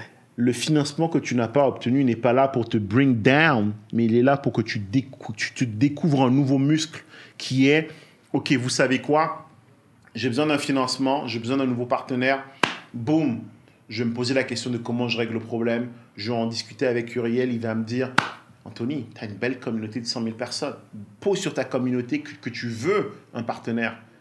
Mais tu vois, ça t'a forcé à utiliser tes ressources. Ça t'a forcé... La meilleure façon de gagner en muscle, c'est de détruire le muscle. Donc la douleur que tu ressens quand tu curls, elle est là pour que le muscle il gonfle. Mais pour qu'il soit habitué à mieux gérer cette douleur-là. Right? Tu ne peux pas... There's no growth without pain. No pain, no gain. Tu ne peux pas grandir si tu ne souffres pas. Je ne suis pas en train de dire de te jeter par-dessus le pont. C'est pas ce que je suis en train de dire. Je suis en train de dire embrace the pain. Non, quand tu as la douleur devant toi, embrasse-la et change juste la perspective. Quand le financement a commencé à bugger, man. Raconte, on veut savoir. En fait, normalement, ce qu'on devait faire, c'est qu'on devait prendre la valeur qu'il y a dans le terrain pour s'en servir, parce qu'on a acheté un terrain à 1,5 million, il vaut 8 millions, il vaut 9,5 millions, donc on a 8 millions d'équité. On devait prendre ces 8 millions pour dire à la banque, regardez, on a 8 millions, donnez-nous une marge de crédit, on va s'en servir pour monter le projet. Puis avec le contexte économique, les banques ont changé un peu la façon dont elles gèrent ce genre de projet, et on ne l'a pas trouvé. Et là, je me suis mis à dire, how do we manage this thing? Comment on fait? La bonne nouvelle, c'est que, tu sais, on n'a pas de dette sur le projet, sur le terrain, il est libre de dette. Terrain libre de dette, on n'a pas de prêteur privé qui nous prend au coup. On a encore assez d'argent dans le compte bancaire pour payer les taxes pendant encore 10 ans. Donc, c'est là que tu commences maintenant à développer un nouveau muscle, à te dire, OK, comment je règle ce problème? Et là, tu commences à, au lieu de te dire, fuck, j'ai un problème, c'est plutôt, tu changes la question. Et les questions, c'est puissant, hein? C'est les questions qui définissent les réponses. Et quand tu te poses des nouvelles questions, tu as des nouvelles réponses. Et là, on a commencé à se dire, OK, fuck, on pourrait vendre ce terrain. Ah, OK, ouais, si on vend le terrain, c'est quand même 8 millions. C'est pas mal, ça. En 12 mois, c'est pas pire de faire 8 millions, right? Qui ici aimerait faire 8 millions en 12 mois, right? Après, on se dit, OK, ouais, mais parfait, mais si on veut le garder, peut-être qu'on devrait aller chercher un partenaire. OK, parfait. Puis là, on commence à discuter autour de nous, poser des questions autour de nous. Puis là, tu te rends compte que, wow, les gens sont chauds, là. Les gens sont intéressés, là. Ouais. Puis tu te rends compte que ce que tu avais toujours qui pensait qu'il valait rien, ça vaut beaucoup. Ouais. Cette semaine, j'étais à Québec. On est allé embaucher le groupe qui va développer le projet. Le groupe c'est les gens qui construisent 1000 portes par an. C'est eux qui vont développer pour nous. Puis en discutant avec eux, je ne peux pas dire leur nom parce que c'est des ententes confidentielles. En discutant avec eux, les gars nous disent « Ouais, puis finalement, ouais, on va vous accompagner dans ce projet-là. Puis on pense même peut-être à investir. Est-ce que vous serez intéressé à ce qu'on mette de l'argent dans le projet ?» Puis moi, on se regarde, puis tu sais, là, c'est comme avec les meufs. Hein. On va y réfléchir. Tu sais, on fait la fine bouche. On va y réfléchir. Puis il met des coups de pied. Mais à la fin de la journée, c'est, écoute, la vie ne te donne rien que tu ne peux pas supporter. La vie ne te donne rien. Puis le problème, c'est que beaucoup de gens essaient de... Ils veulent éviter la douleur. Parce que on nous a habitués à la zone de confort. J'écoutais une vidéo d'un gars qui disait que le vieillissement, c'est quand on se complaît dans le confort. Si tu forces ton corps tous les jours à souffrir, en faisant de l'exercice, en courant, en te faisant des bains gelés tous les matins, ton corps naturellement... Pourquoi je prends des douches froides le matin? Quand tu prends une douche qui est froide, puis je parle pas de tiède, là, vraiment froide, tes nerfs reçoivent le signal comme quoi ton corps est en train de mourir. Et ce que ça fait, c'est que ton foie libère dans ton sang des hormones pour survivre. Et ça spike ton corps. Donc, je l'ai fait une fois par hasard, puis j'ai remarqué que j'étais allumé, man. J'étais genre... C'est comme si j'avais pris de la cocaïne. J'étais en mode... J'étais aware, comme dirait Jean-Claude Van Damme. Puis j'ai dit, oh, OK, ça, c'est bon, ça. Je vais faire ça chaque matin. Mais du coup, c'est que tu stresses ton corps. Il crée un mécanisme de réponse qui est... Wow, là, on est en train de mourir. Là, qu'est-ce qu'on fait? Et il libère les soldats et ça booste ton système. Et tu deviens beaucoup plus productif. Right? Tu sais, quand les gens ont peur, en général, d'aller vers les choses qui sont inconnues. Mais la beauté, quand tu te mets dans une situation inconnue, donc quand tu sors de ta zone de confort, c'est que ça te donne 3 choix. Face à la peur, il y a 3 choix. Freeze, fight or flight. Freeze, c'est l'antilope qui traverse la rue, la voiture arrive, les phares sont allumés, elle gèle. Boum, elle s'est frappée, elle mord. Freeze, c'est pas la bonne solution. Être paralysé dans l'analyse parce que tu vas acheter un deal et t'as peur, c'est pas la bonne solution. Être paralysé dans l'analyse parce que tu vois un deal, si tu avais été paralysé dans l'analyse quand tu voulais lancer au Mini-Aspect, tu serais pas là aujourd'hui. Ouais. Si tu avais dit non, je suis pas sûr, guys, ça n'existe pas le 100% parfait, 100% garanti. Il y a toujours quelque chose qui a un risque, right? Mais si tu te dis je ne le fais pas parce que j'ai peur, tu es en train de freeze. C'est pas la bonne solution. La deuxième solution, c'est flight. Tu pars en courant. Tu fouilles. Je rentre en France. Je rentre, je laisse tout, je pars. Ouais, ça me dépasse. Je rentre. Non, c'est pas la bonne solution. Non. La dernière solution, c'est le fight. You fight for it. You fight. You face off. Tu sais que tu rentres dans le ring, tu vas peut-être te faire défoncer. Tu sais, je dis souvent, avec un pote à moi, on allait à la mine. Le mec, il fait 3 pommes. On allait en boîte de nuit en Pologne. Ce que vous devez savoir, c'est que la mélamine est très appréciée en Pologne. On va dire que les femmes ont un très gros penchant pour les gens balsanés comme moi. Mais les hommes nous détestent. Parce qu'on ramasse les meufs là-bas, puis les mecs nous détestent. Et quand j'allais en boîte de nuit avec la mine, ça finissait toujours en bagarre. Le mec, il fait 3 pommes. Mais une chose dont tu peux être sûr avec la mine, c'est que même si on se fait défoncer parce qu'ils sont 10, il va y en avoir un dans le lot qu'on va prendre et on va le défoncer. Ils vont nous défoncer à la fin de la journée parce qu'ils sont 10. Ouais. Mais avec Lamine, puis Lamine, il fait 3 pommes, hein, mais j'irai au combat avec lui any day. Ce que j'ai chez Lamine, c'est qu'il me dit, Uriel, je suis pas fort, mais je vais en trouver un dans le lot. Et je vais lui faire la misère. Donc oui, ils sont 10, ils vont nous défoncer. On va rentrer en ayant mal partout, en ayant des yeux au beurre noir. Mais il y en a un dans le lot qui va nous sentir. You have to fight for what you want. Tu dois te battre pour ce que tu veux. Tu ne peux pas être face à une situation et te dire, je vais flight, je vais freeze. You have to fight. Et la réalité, c'est que c'est en te battant que tu as développé les skill sets, les connaissances dont tu as besoin pour être encore meilleur la prochaine fois. Donc, la vie ne nous envoie rien qu'on ne peut pas gérer. Il n'y a rien que la vie nous envoie qu'on ne peut pas gérer. Au contraire, quand la vie t'envoie une difficulté, tu dois dire Amen, merci, let's get to work, let's get it. Yes, preach! Wow! Uriel, je pense qu'on va devoir faire un partout. Parce qu'on a vraiment beaucoup de choses à dire dans ce podcast. Je pense que ça fait déjà 1h30, je ne sais même pas combien de temps ça fait, mais on pourrait parler pendant, je pense, moi et toi. Je pense que même un jour, moi et toi, on va lancer un podcast, je pense. Tu sais pourquoi? Parce pourquoi? qu'on parle de ce qu'on vit. Ouais. Il y a 2 types de personnes sur Internet. Ouais. Il y a ceux qui sont des entrepreneurs, des wannabe entrepreneurs, qui... Hey, here's my new... Puis ils n'ont rien fait dans la réalité. Ils ne sont pas sur le terrain. C'est des fakes. Puis ensuite, il y a ceux qui vraiment sont passés à travers les tranchées. Tu sais reconnaître quelqu'un qui a des cicatrices, tu sais le reconnaître. Moi, j'ai joué au football américain à Fontenay-sous-Bois. Puis le terrain de Fontenay-sous-Bois, c'est un terrain synthétique, mais un peu dur. Et il y a du sable dessus. Si tu me dis que tu as joué à Fontenay-sous-Bois et que tu n'as pas de cicatrices au niveau du genou, je sais que tu me mens. Parce que je connais le terrain. Je connais le terre-terre. Tu connais, hein? Tu vois, je connais le terre-terre. Si tu as joué là, tu dois avoir des blessures. Tu viens me dire que tu as fait de la lutte, mais tes oreilles ne sont pas défoncées. You're a liar. Ça marche pas. You're fake, you're funny. Non, mais... Et c'est pour ça que toi et moi, on match, parce qu'on connaît la réalité du terrain. Je pense qu'on vient de créer un nouveau concept ensemble, et je pense que de ce qu'on parlait depuis un moment... Ça fait longtemps que je te le dis. Ça va se faire. Donc, Uriel, pour finir le podcast, tu sais que moi, je suis un gars de tech. Et je parle toujours de technologie. So là, je vais te poser des questions. Vas-y.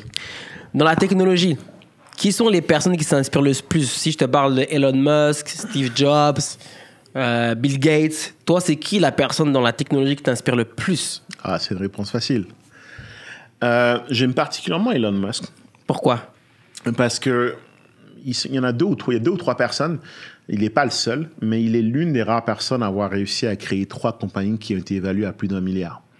SpaceX, Neuralink, Tesla et même ChatGPT, au fait, by the way. C'est abusif. Boring Company. Ouais. Il est rendu à 4, du coup. Ce monsieur-là, en fait, puis surtout, ce que j'aime, c'est, encore une fois, je le répète, je ne suis pas sur Terre pour moi. Je suis sur Terre parce que j'ai une mission à accomplir. On est tous une pièce dans un puzzle. Dieu m'a donné des dons que je dois déployer sur Terre et apporter de la valeur à un maximum de personnes. Et si je ne le fais pas, c'est une insulte au talent qu'il m'a donné. Je pense tous qu'on a une mission. Et ce mec-là, sa mission, c'est de permettre à l'humanité d'avoir une deuxième chance. Est-ce que tout ce qu'il fait est bien? Pas forcément. Tesla, les véhicules électriques, c'est une belle arnaque. C'est encore plus polluant, aujourd'hui en tout cas, que les véhicules réguliers. Mais le but, c'est qu'un jour, qu'elle soit moins polluante. Mais la production d'un véhicule électrique, c'est beaucoup plus polluant, en fait, qu'un véhicule régulier. Même si on nous vend ça comme étant quelque chose de vert. Mais il a une vision, il a un objectif. Il sait qu'il va ramener ça à un niveau où est-ce qu'à un moment, c'est sustainable, puis là, ça va rouler. Ce que j'aime, c'est ce monsieur, c'est qu'il a une vision, puis il la déploie. Je crois fortement à la liberté d'expression. J'ai des valeurs qui sont très chrétiennes. Je parle beaucoup de Dieu. Je suis quelqu'un de très spirituel. Et je pense qu'on est arrivé dans un monde aujourd'hui où est-ce que...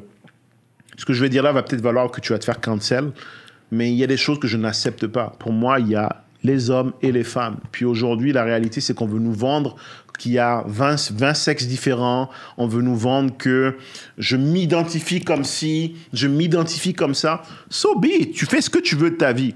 Mais va pas enseigner à ma fille qui a 7 ans à l'école primaire la théorie du sexe. Pour moi, c'est inacceptable. On est en train de vouloir détruire le tissu social de la même manière qu'on a détruit le tissu familial, de la même manière qu'on a voulu faire croire aux femmes que le féminisme était bon pour elles. Et ce que j'aime chez ce monsieur-là, c'est qu'il dit, guys, non, fuck that shit. Je vais m'acheter un réseau social qui s'appelle Twitter. Je vais l'acheter parce que je veux pouvoir avoir une plateforme où est-ce que les gens peuvent s'exprimer librement et où est-ce que la bonne séance ou la théorie dominante qu'on veut nous vendre parce qu'on veut détruire le modèle familial ne devient pas la norme et n'empêche pas les autres de parler. Aujourd'hui, tu parles, tu dis que non, pour toi, il y a les hommes et les femmes. Ce que je viens de dire là, ça va valoir que je vais me faire cancel sur certaines chaînes. Je suis très à l'aise de le dire. Si vous ne m'aimez pas pour ce que je viens de dire, pas de souci. Ne vous abonnez pas à ma chaîne, ne vous abonnez pas à ce que je dis. Il y en a plein d'autres qui vont le faire. Bonne chance à vous. Mais je vais voicer mon opinion. Le problème, c'est qu'aujourd'hui, quand tu voices ton opinion, tu te fais cancel. Tu te fais tirer dessus par les médias. Et ce qu'il a fait, ce monsieur, c'est de dire, ça suffit. Depuis quand les minorités imposent aux majorités ce qui doit être? Vous vous plaignez parce que vous êtes une minorité qui est opprimée, mais maintenant, c'est vous qui opprimez la majorité. Parce que la majorité des gens pensent comme moi. Et donc, mon but, ce que j'ai aimé chez ce monsieur, c'est qu'il a dit, je vais m'acheter un média social pour offrir une plateforme qui va permettre à tout le monde de pouvoir communiquer.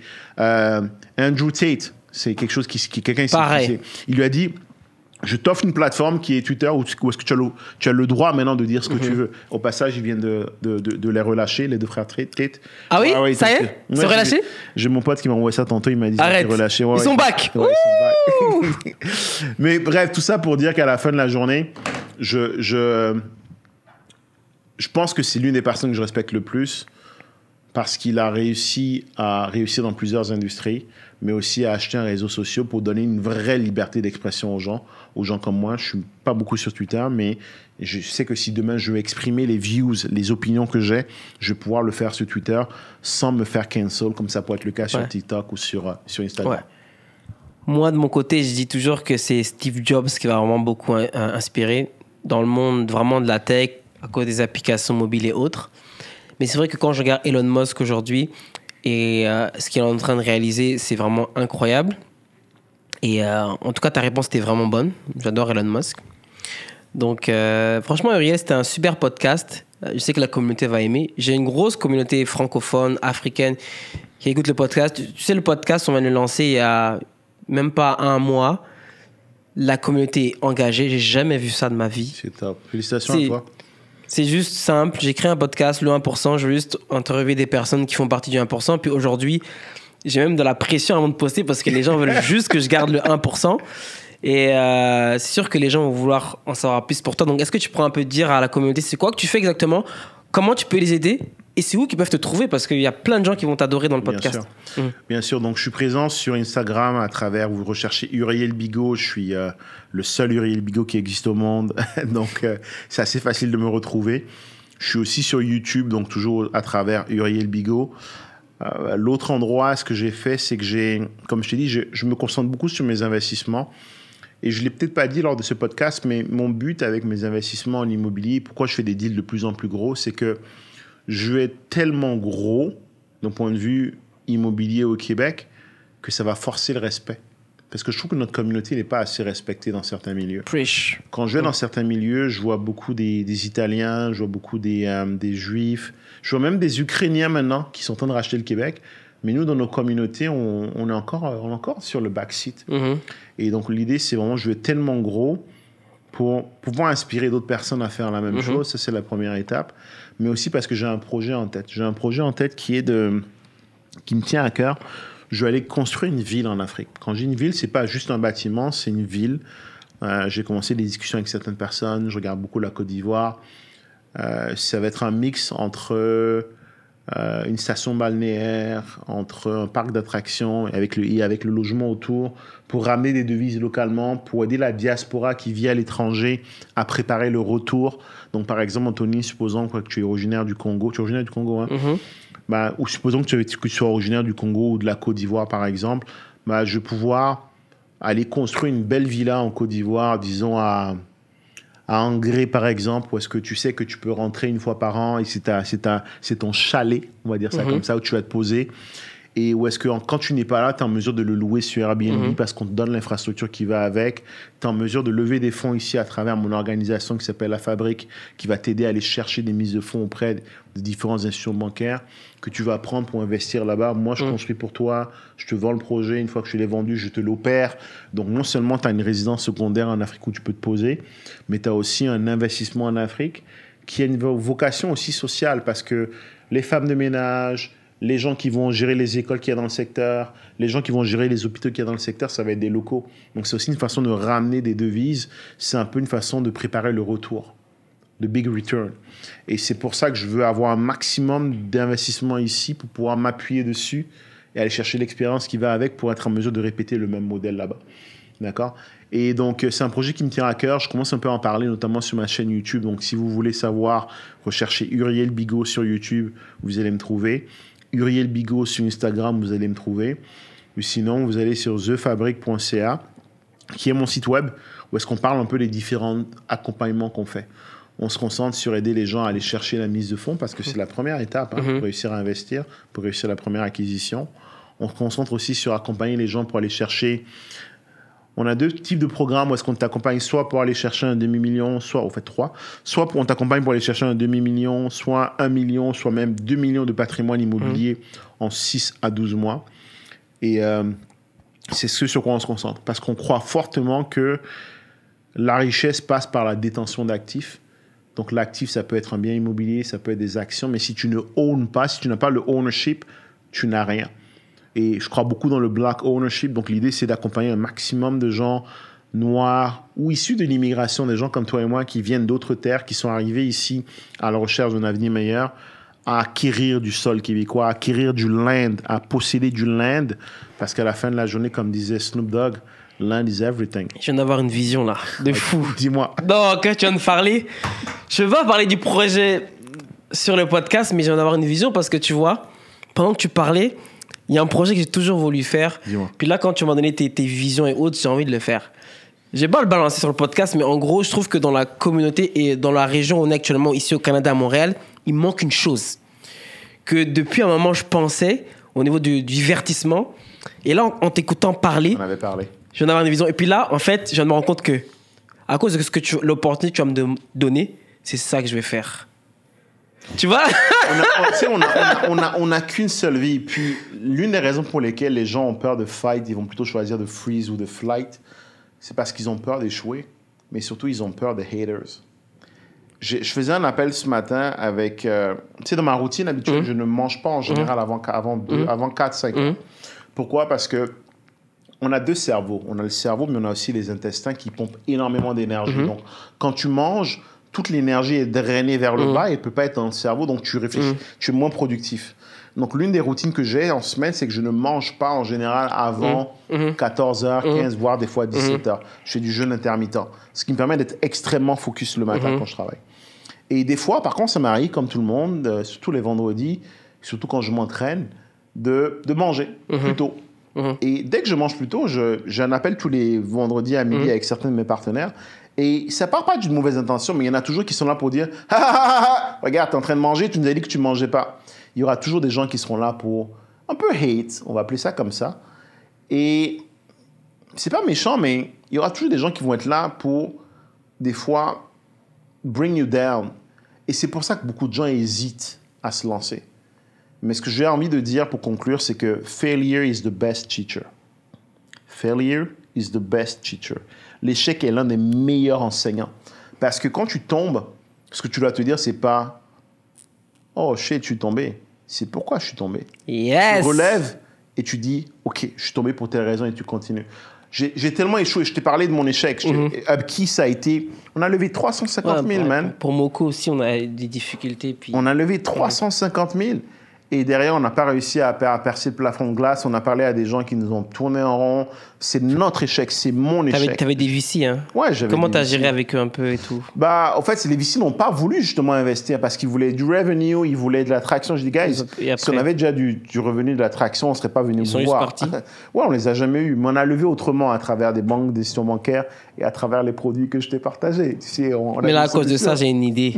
Et c'est fou parce que s'il n'y aurait pas ce podcast-là, j'aurais pas eu cette solution et cette idée-là. C'est fou, là. Guys, écoutez le podcast, OK? De ce qu'on parle d'aujourd'hui dans ce podcast-là, vous allez voir que l'action que je vais mettre en place et l'autre projet que je vais mettre en place, il va être créé à partir de ce podcast-là. Et on reviendra pour faire un épisode là-dessus. Mais tout ça pour dire qu'il ne faut pas avoir peur de l'échec. Il faut embrasser l'échec. Parce que l'échec, c'est... Tu sais, on dit ça en anglais. J'aime beaucoup l'anglais parce que, on est en Amérique du Nord, mais les gens disent, quand tu échoues, c'est un lost, un L. Mais moi, je vois ça plutôt comme étant un learning. Et quand tu mets deux L ensemble, qu'est-ce que tu as? Tu as un W. Tu as un win. Donc, un échec, qui en apparence, c'est un L, un lost. En réalité, c'est un learning experience. Et ça vient d'augmenter tu viens d'apprendre quelque chose. Et quand tu mets deux L ensemble, c'est que tu viens d'avoir un W. C'est un win. Échouer, c'est réussir. Et si tu penses que tu ne veux pas te lancer parce que tu as peur d'échouer, tu devrais quand même te lancer. Parce que c'est en échouant que tu vas grandir. C'est en échouant que tu vas apprendre. Il n'y a aucune réussite. Il n'y a personne qui a réussi dans ce monde sans être passé par des échecs. Preach. So just go for it. Uriel Bigot, franchement, merci pour ce podcast. C'était incroyable. Comme d'hab, hein, comme d'hab. Et je pense qu'aujourd'hui, on va créer des nouveaux projets, moi et toi. Ça va aller très loin. On dit toujours, mais en tout cas, merci d'être venu. Puis, on se retrouve très bientôt pour le prochain épisode du 1%. Donc, allez suivre Uriel sur YouTube.